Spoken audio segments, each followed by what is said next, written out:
2011, primeira crise significativa.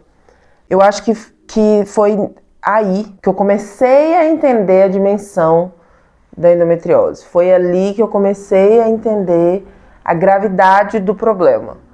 A gente vinha se informando, como a minha mãe é da área da saúde, a minha vida era cercada de mulheres da área da saúde que frequentavam a minha casa. Esse assunto ele era recorrente, a gente estava buscando, a gente estava discutindo e a gente já tinha conseguido entender bastante coisa, mas aí foi a primeira vez que eu senti na pele o quão grave a endometriose poderia ser e o quanto ela poderia realmente impactar na minha vida como um todo, porque eu acho que foi a primeira vez também que eu percebi que aquilo estava me deixando realmente depressiva.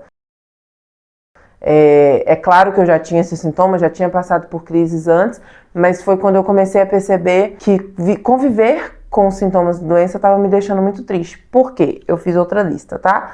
Vamos lá. Nessa época da primeira crise, o que aconteceu que foi assim marcante para mim? Eu perdi muito cabelo.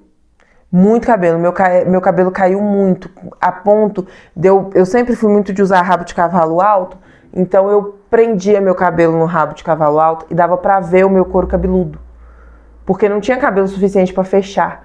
Na hora que eu juntava assim, eles passavam e dava pra ver o couro cabeludo careca, de tanto cabelo que caiu. E isso começou em 2010, mas agravou muito em 2011 até chegar ao ponto que eu tive que cortar pela primeira vez o meu cabelo, que eu era conhecida como Pocahontas, uma mulher negra com cabelo liso.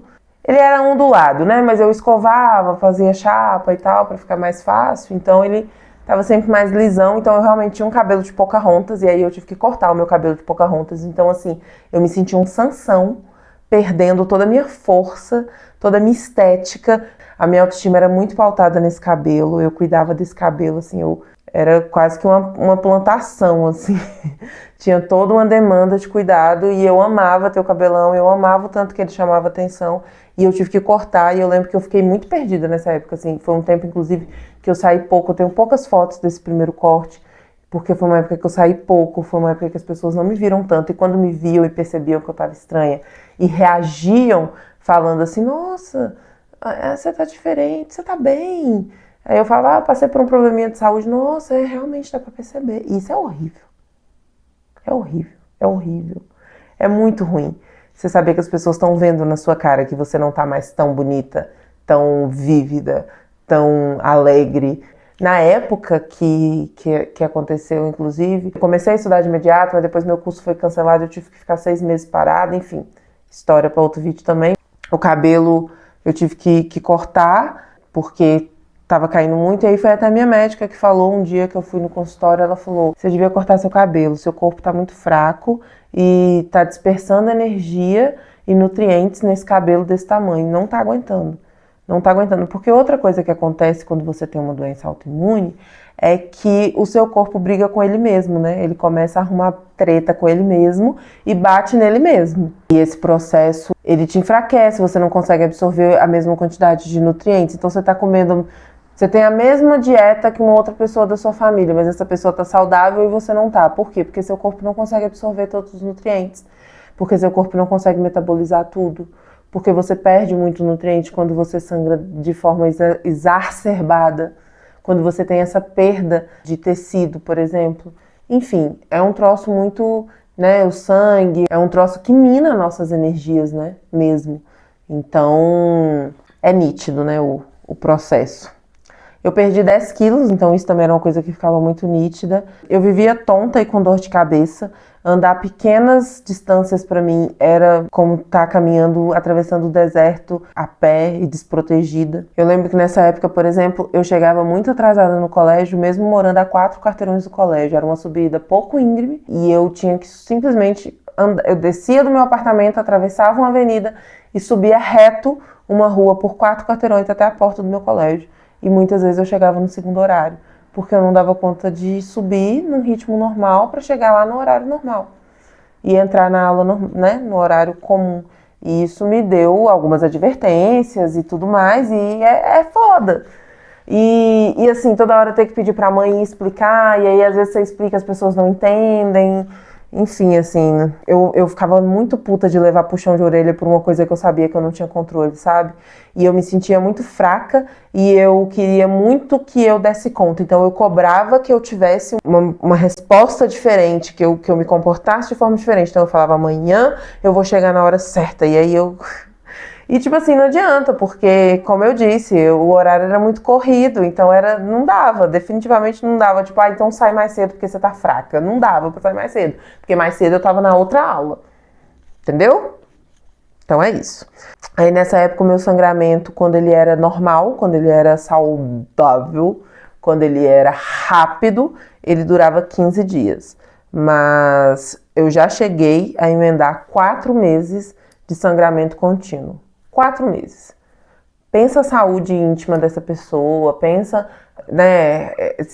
Imagina, é claro que estava anêmica, é claro que estava com deficiência vitamínica, é claro, é óbvio, 4 meses perdendo sangue. Ninguém sobreviveria, né? Só nós mulheres é que temos esse superpoder desgraçado. Aí tinha também os escapes, que eram pequenos sangramentos de 1 a 3 dias que aconteciam de forma totalmente espontânea, sem nenhum tipo de aviso prévio, que muitas vezes me pegava de surpresa em situações bem constrangedoras. Mas seguimos. Aí era aquele negócio que eu já tinha falado, né? O intestino ficava preso por 3 semanas e uma diarreia por 1 semana. E aí foi nesse ano de 2011, durante essa crise, que o Quilaira entrou.